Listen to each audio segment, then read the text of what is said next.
200 miles from Athens lie the remains of one of the great centers of ancient civilization.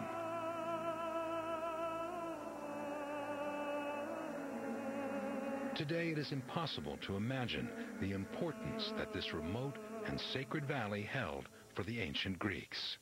Of all the athletic festivals held in the entire Greek world, the most important was held right down there in that valley at Olympia.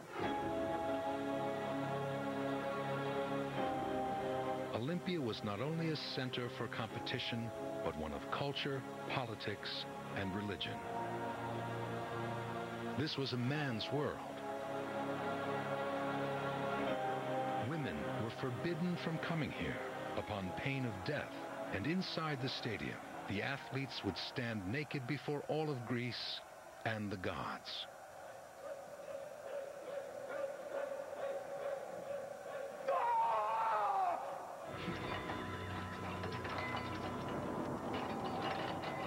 Every 4 summers for over 1,000 years, tens of thousands of Greeks would come to the games from across the Mediterranean, all converging on Olympia to experience the greatest festival of the ancient world.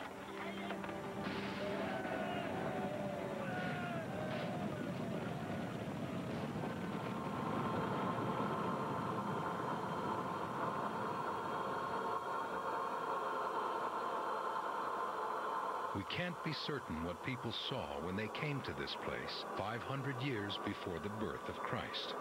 Our athlete lived long before the full glory of Olympia that lies in ruins today, magnificence that wasn't complete for another 2 centuries.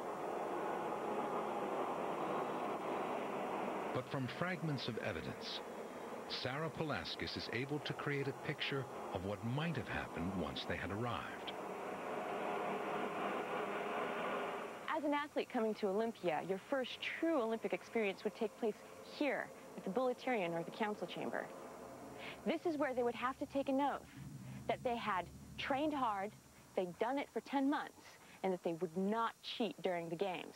Only after taking this oath would they be able to truly become part of the Olympic experience.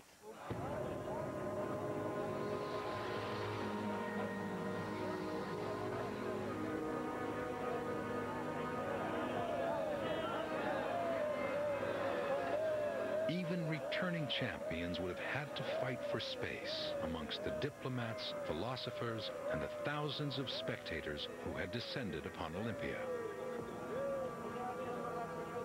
For the athletes, this was time to concentrate and prepare for competition. And many young challengers would have sought support from the gods.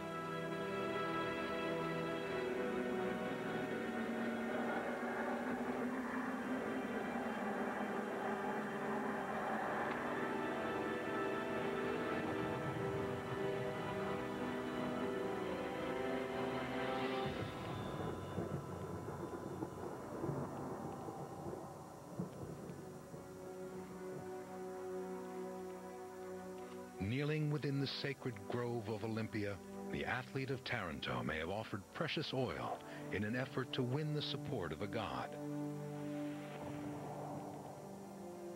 As a pentathlete, he was one night away from the biggest sporting challenge of his life, an opportunity to gain immortal fame, to become a legend.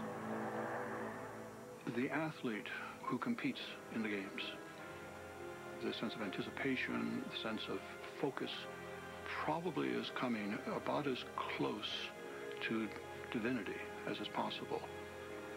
The only way to get even closer is to win.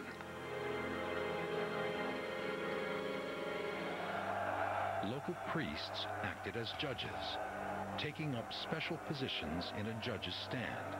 There were no stands for the spectators. They stood in the blazing heat around the field. Just like athletes today, before being called to compete, the waiting pentathletes would have prepared, mentally as well as physically.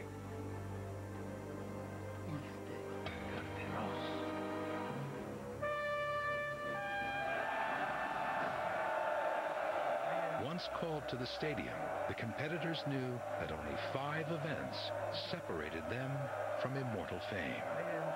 But there is a gaping hole in our knowledge of the games. No one knows just how good these athletes really were, or how they would compare to top sportsmen today. In antiquity, there were no stopwatches and there were no tape measurements, and we didn't keep records of that sort. We kept records of who won. We didn't even care about who was second, who was the winner, period. And the great winners were those who won a lot. But what does that mean in absolute terms of the speed or the distance? We just don't know.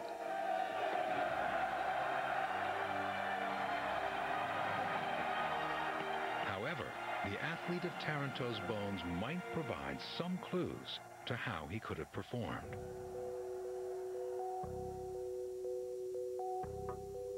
Forensics expert Gaspare Bargieri has studied the skeleton for evidence. On the right shoulder blade, we can see an abnormality. This is a process of bone reaction, which is down to a continual circular movement of the arm. We can add that on the upper arm, the deltoid muscle has attached very well. It was extremely strong. But the most interesting thing, which confirms it was a discus thrower, is that the right forearm is bigger, both in shape and structure, than that of the left-hand side. The bones showed that the athlete of Taranto was built for throwing the discus. His muscle development and the bone wear in his right shoulder testify to this being one of his strongest events.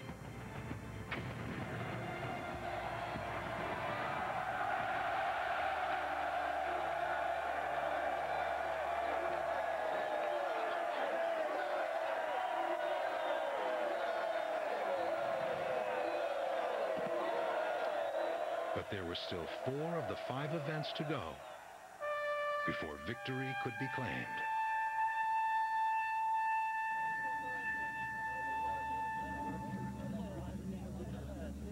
The other throwing event in the ancient pentathlon was the javelin.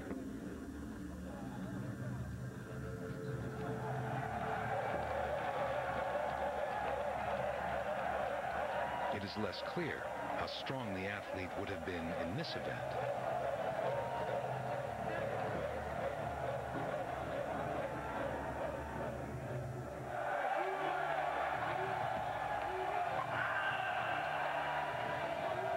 Its bones suggest that compared to the discus, the athlete of Taranto was a much less accomplished javelin thrower. And at the highest level, any weakness would have been exploited by rival competitors.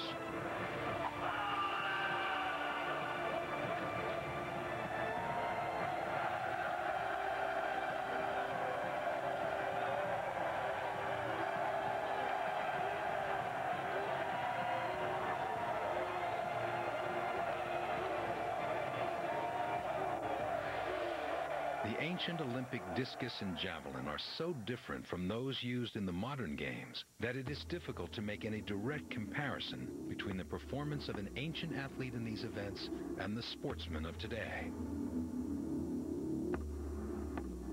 But the same is not true of the long jump.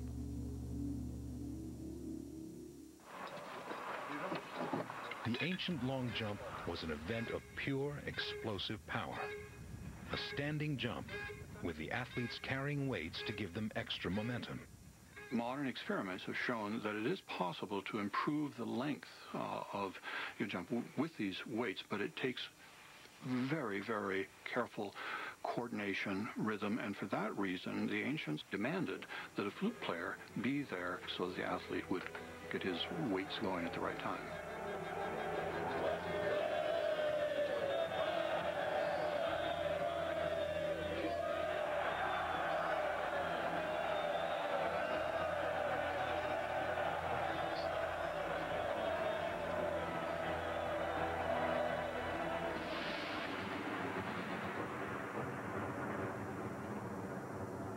Our athlete's talent as a jumper is well indicated by his skeleton. It was his lower legs in particular that biomechanics expert Matt Payne found so unusual. All the bones in the body were robust, but the most impressive ones were the shin bones. They were extremely big and solid and very, very impressive. I mean, if we have a look at the shin bone here, imagine that sitting inside my leg. It's going to take up an awful lot of room down there. This is the bone that takes the weight of the lower leg and all the big muscles of the upper leg that you need attached to this. And these are the muscles that you need to do running, jumping, springing, where you push your foot down hard and fast into the floor.